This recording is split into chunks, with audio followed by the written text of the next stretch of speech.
एक शिष्य था जो भिक्षा लेने के लिए गांव में गया और घर घर भिक्षा की मांग करने लगा। भिक्षाम देही, भिक्षाम देही। भीतर से जोर से दरवाजा खुला और एक बड़ी बड़ी दाढ़ी वाला तांत्रिक बाहर निकला और चिल्लाते हुए बोला, मेरे दरवाजे पर आकर किसी और का गुणगान करता है, कौन है यह समर्थ? शिष्य ने गर्व से कहा, मेरे गुरुजी महाराज जो सर्व समर्थ है। तांत्रिक ने सुना तो क्रोध में आकर बोला कि इतना दुस्साहस कि मेरे दरवाजे पर आकर किसी और का गुणगान करता है, तो देखता हूं कितना सामर्थ्य है तेरे गुरु में। मेरा श्राप है कि तू कल का उगता सूरज नहीं देख पाएगा, अर्थात तेरी मृत्यु हो जाएगी। शिष्य ने सुना तो देखता ही रह गया और आसपास के भी गांव वाले कहने लगे कि इस तांत्रिक का दिया हुआ श्राप कभी भी व्यर्थ नहीं जाता। शिष्य उदास चेहरा लिए वापस आश्रम की ओर चल दिया और सोचते सोचते जा रहा था कि आज मेरा अंतिम दिन है, लगता है मेरा समय खत्म हो गया है। आश्रम में जैसे ही पहुंचा, गुरुजी महाराज हंसते हुए बोले, ले आया भिक्षा? बेचारा शिष्य क्या बोले। गुरुदेव हंसते हुए फिर बोले कि भिक्षा ले आया? शिष्य ने कहा, जी गुरुदेव, भिक्षा में अपनी मौत ले आया, और सारी घटना सुना दी और एक कोने में चुपचाप। गुरुदेव बोले, अच्छा चल भोजन कर ले। शिष्य ने कहा, गुरुदेव आप भोजन करने की बात कर रहे हैं और यहाँ मेरे प्राण सूख रहे हैं। भोजन तो दूर, एक दाना भी मुंह में न जा पाएगा। गुरुदेव बोले, अभी तो पूरी रात बाकी है, अभी से चिंता क्यों कर रहा है? चल ठीक है, जैसी तुम्हारी इच्छा। और ये कहकर गुरुदेव भोजन करने चले गए। फिर सोने की बारी आई, तब गुरुदेव शिष्य को बुलाकर बोले, हमारे चरण दबा दे। शिष्य मायूस होकर बोला, जी गुरुदेव, जो कुछ क्षण बचा है जीवन के, उस क्षण में आपकी सेवा कर ही प्राण त्याग करूं, यही अच्छा होगा। और फिर गुरुदेव के चरण दबाने की सेवा शुरू की।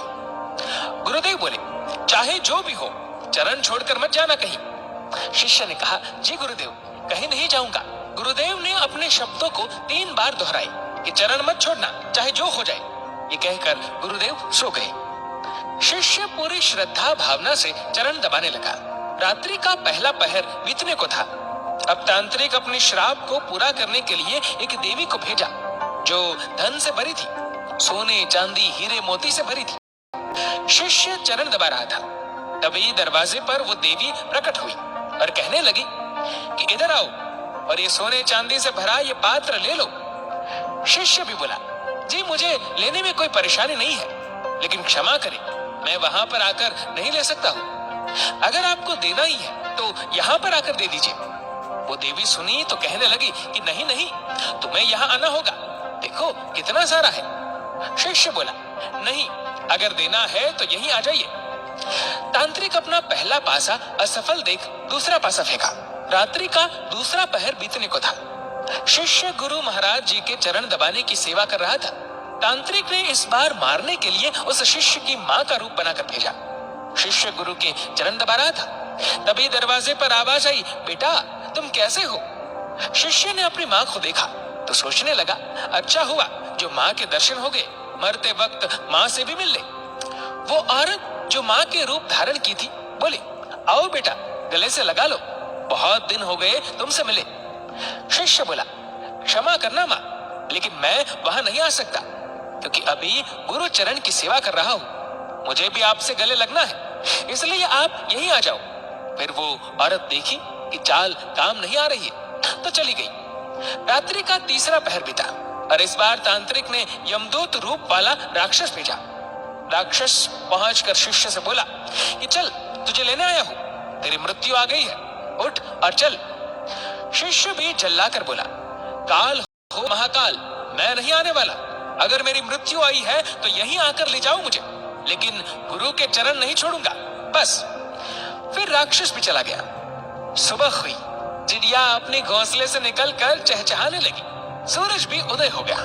गुरुदेव महाराज जी नींद से उठे और बोले कि सुबह हो गई। शिष्य बोला, जी गुरुदेव सुबह हो गई। गुरुदेव ने कहा, अरे तुम्हारी तो मृत्यु होने वाली थी ना, तुमने ही तो कहा था कि तांत्रिक का श्राप कभी व्यर्थ नहीं जाता, लेकिन तुम तो जीवित हो। गुरुदेव हंसते हुए बोले। शिष्य भी सोचते हुए बोला, जी गुरुदेव, लग तो रहा हूँ कि जीवित हूँ। फिर सारी घटना याद की रात्रि वाली, फिर समझ में आया कि गुरुदेव ने क्यों कहा था कि चाहे जो भी हो जाए चरण मत छोड़ना। शिष्य गुरुदेव के चरण पकड़कर खूब रोने लगा।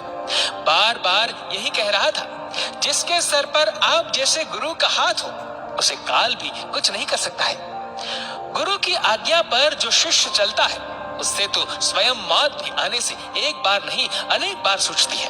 और जब शिष्य गुरु आज्ञा का उल्लंघन करे तो उसकी रक्षा ईश्वर भी नहीं करता और प्रकृति दंड देने को तत्पर हो उठती है।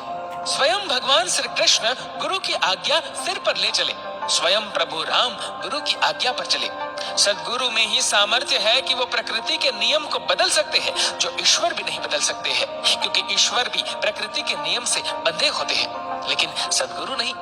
दोस्तों, इस वीडियो को लेकर आपकी क्या राय है नीचे कमेंट करके जरूर बताएगा। और अगर आपको वीडियो लगा हो तो इस वीडियो को लाइक करेगा, शेयर करेगा ज्यादा से तक। और ऐसी ही और भी स्पिरिचुअल कहानियों के लिए हमारे चैनल को आज ही सब्सक्राइब करिए और हमारे फेसबुक पेज को आज ही फॉलो करें। धन्यवाद।